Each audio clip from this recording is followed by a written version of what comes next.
अस्सलाम वालेकुम फ्रेंड, कैसे हैं आप लोग। मैं हूँ राहिल आज़र और मैं आपके लिए मज़ेदार और सबकामुज़ कहानियाँ लेकर आती हूँ।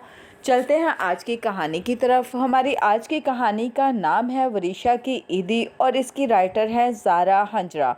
मजाल है ये लड़की एक लम्हे को भी मोबाइल छोड़ दे, आज आए इसका बाप इसके सामने ही तोड़ दूंगी। ज़ैबुन्निसा किचन में सिंक के आगे खड़ी बर्तनों का ढेर धो रही थी। अभी कई काम इनके मुंतज़िर थे। रोज़े की हालत में अकेले काम करना खासा दुश्वार था। वरीशा कामचोर थी या खुद गर्ज, कभी माँ की हालत पर तरस ना आया, बल्कि जब भी वो काम करने को कहती वो पढ़ाई का बहाना कर देती। अब ज़ैबुन्निसा को लगता था कि बच्चों को बचपन से ही एक दायरे में रखना चाहिए, वरना बड़े होकर वो हाथों से निकल जाते हैं। चंद सानिये के बाद वरीशा कमरे में से निकलकर माँ के पीछे आ खड़ी हुई। ज़ैबुन्निसा ने नज़रअंदाज करते हुए सर झटका। जानती थी कोई गर्ज ही लाई होगी माँ के पास। पता है आपको अब्रिश के ससुराल से कितनी अच्छी ईदी आई है इसकी। उन्हें इसका ललचाने का अंदाज, नदीदापन सख्त बुरा लगता था। ये देखें, इसने स्टेटस लगाया है। क्या बताऊं अम्मी, ब्रांडेड कपड़े, जूते, ज्वेलरी, चूड़ियाँ, मेहंदी, मिठाइयाँ, फल, मेकअप का सामान और ना जाने क्या क्या। वो ऐसे खुश हो रही थी जैसे ईदी अब्रश की नहीं इसकी आई हो। जाओ जाओ बीबी, मेरा सर ना खाओ, वो तिलमिला गई। ऐसी बेशरम औलाद है, इतना नहीं कि माँ का हाथ बटा दे लगी है मुझे किस्से कहानियाँ सुनाने। मगर वरीशा इंतहाई ढीठ बनी, अपने सिल्की बालों से खेलती वहीं खड़ी मुसलसल दांत निकाल रही थी, जिसका मतलब था इसके जहन में कोई बात चल रही थी। मैं भी उमर से पूछती हूँ वो लोग कब मेरी ईदी ला रहे हैं। ओ तो अब्रश की ईदी का किस्सा बिला वजह नहीं सुनाया जा रहा था।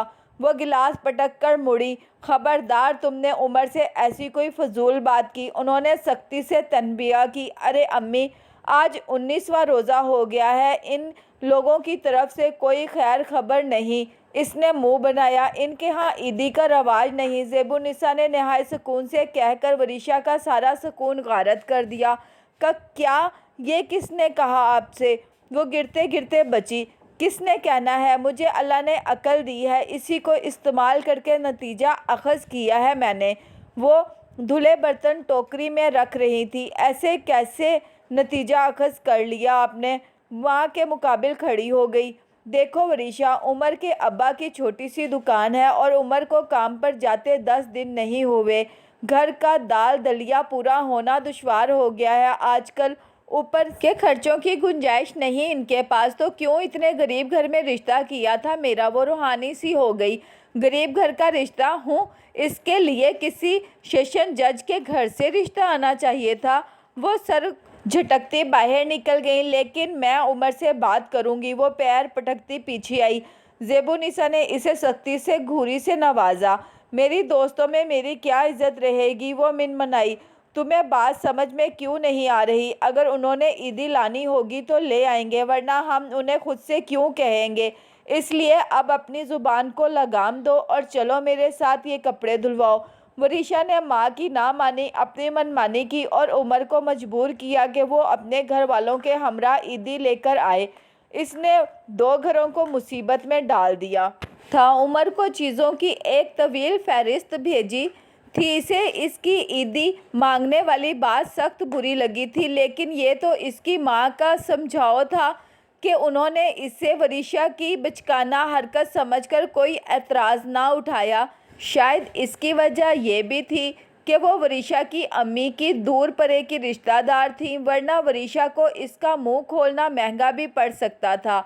लेकिन अब महंगा तो ज़ैबुन्निसा को पड़ गया था। महदूद आमदनी जहाँ कई ज़रूरतों को भी नज़रअंदाज किया जाना था, वहीं बैठे बैठे अच्छा खासा खर्चा करा दिया था इनकी नालायक औलाद ने। उन्होंने कितना समझाया था कि चादर देखकर पाँव फैलाने चाहिए, मगर वरीशा ने अपनी मनमानी करते हुए तवील फहरिस्त बाप को थमा दी थी। और अब दोनों माँ बेटी किचन में जुटी हुई थी। अफ्तारी से कुछ पहले ही वो लोग पहुँचे थे। वरीशा के तो मानो सर पर लगी तलों पर भुजी चंद आम से थैले, जिनके अंदर कुछ सामान था। वो यकीनन आम से सस्ते से बाजार से ख़रीदा गया था। ज़ैबुन्निसा ने इसे जल्दी जल्दी दस्तरख्वान लगाने का कहा। ज़ैबुन बहन, اتنا تکلف کیوں کیا آپ نے؟ عمر کی امی دسترخوان پر نت نئی چیزیں دیکھ کر پریشان سی ہو گئی۔ انہیں خوب اندازہ تھا کہ ان سب کے پیچھے کتنا خرچہ آیا ہوگا۔ آنٹی، میں نے وریشا کو صاف منع کیا تھا کہ ہم افطاری کے وقت نہیں آئیں گے، مگر اس نے بہت مجبور کیا مجھے، اور پھر میں نے اس سے وعدہ لیا تھا کہ یہ کوئی تکلف نہیں کرے گی۔ زیب النساء نے کن آنکھوں سے اسے دیکھا جو شاید اپنے حواسوں میں نہیں تھی۔ کوئی بات نہیں، یہ سب تو کرنا پڑتا ہے، انہوں نے محبت سے کہا۔ نہیں زیب بہن، یہ سب کیوں کرنا پڑتا ہے؟ اگر اپنوں نے ایک دوسرے کو نہیں سمجھنا تو پھر اپنوں کے اپنے پن کا کیا فائدہ؟ آئندہ میں یہ کبھی برداشت نہیں کروں گی۔ عمر کی امی واقعی افسردہ تھی۔ وہ جانتی تھی کہ وریشا نے ماں کو مجبور کیا ہوگا۔ دیکھو وریشا، جو رشتے دکھاوے کی بہن چڑھ جائیں وہ کمزور ہو جاتے ہیں، انہوں نے محبت سے اسے سمجھایا۔ وریشا کی عیدی میں سستا سا لون کا سوٹ، چوڑیاں، مہندی، جولری اور مٹھائی کا ڈبہ تھا۔ وہ اسٹیٹس لگانے کی خواہش، سہیلیوں میں گردن اکڑا کر چلنے کا خواب، ابرش کو نیچا دکھانے کی آرزو، سب خاک میں مل گئی۔ ابرش اس کی کلاس فیلو تھی جو پوری کلاس میں اپنی امارت کا رعب جھاڑتی تھی۔ کہاں وہ اور کہاں میں؟ اس کی عیدی اس کے بیڈ پر پڑی اس کا منہ چڑھا رہی تھی اور وہ دکھ اذیت کی کیفیت میں تھی۔ تب ہی موبائل پر میسج کی بیپ بجی۔ اس نے مرے دل سے اپنا فون اٹھایا۔ اس کی سہیلی مریشا کا واٹس ایپ پیغام تھا۔ عریشہ بڑے جذباتی انداز میں بتا رہی تھی، کچھ سنا؟ ابرش کی منگنی ٹوٹ گئی، بقرہ عید پر اس کی شادی ہونی تھی۔ یار بڑے ہی کوئی گھٹیا قسم کے لوگ تھے۔ پہلے تو جہیز کی لمبی لسٹ پکڑا دی اور پھر گاڑی کی فرمائش۔ میں تو کہتی ہوں کہ عریشہ بولے جا رہی تھی اور وریشا کی آنکھیں جھلملا رہی تھی۔ جو رشتے دکھاوے کی بھینٹ چڑھ جائیں وہ کمزور ہو جاتے ہیں۔ عمر کی امی کی بات بازگشت بن کر گونج رہی تھی۔ اس نے لپک کر اپنی عیدی کا جوڑا اٹھایا اور اسے اپنی آنکھوں سے لگایا۔ میری عیدی تو سب سے بیسٹ ہے، وہ مسکرا دی تھی۔